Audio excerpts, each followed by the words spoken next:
her new gig is a new series on Lifetime. Yes. And it's based on a book that is like an enormous bestseller. Huge. Super creepy. If you never read it, it's basically about a stalker. I don't want to say too much. No, yeah. It's a stalker's fine. Yeah, I would say it's like Give him the setup that you're comfortable with. Right. It's a 21st century love story about a guy who falls in love with a girl and uses social media to really get her attention and to learn everything about her. But you know, it's very true in this day. It's so much creepier than that. It's so much creepier than that. It is super creepy, this book. It really is. And it's just seeing how far he will go. What will you do for love is sort of the question of the series. And he does a lot. So the main character, More Joe. obsession than love. People.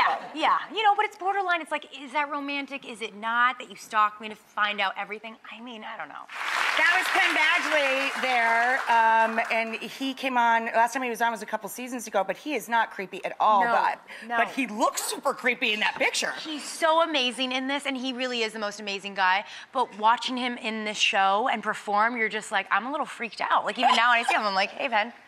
You know, it's a weird thing because he's so good. But yes, I play a character named Peach, and the blonde character, played by Elizabeth, is Beck. And I'm basically the queen bee of the group, really good friends with her, and I'm trying to protect her from Joe, who's this character who's coming in. So him and I sort of go head to head, exactly. Right.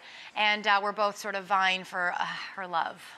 Yeah, it's a little creepy. Did you read the book? I did. I did read the book. You were a fan of it before they sent you the No, script? I read the book after. I read the script first and was so in love with it and was just so excited to see it regardless of if I was on it or not. And then I read the book. And by the way, the character in this book has really good taste in books because she buys a Rachael book, a Rachael Ray cookbook in this.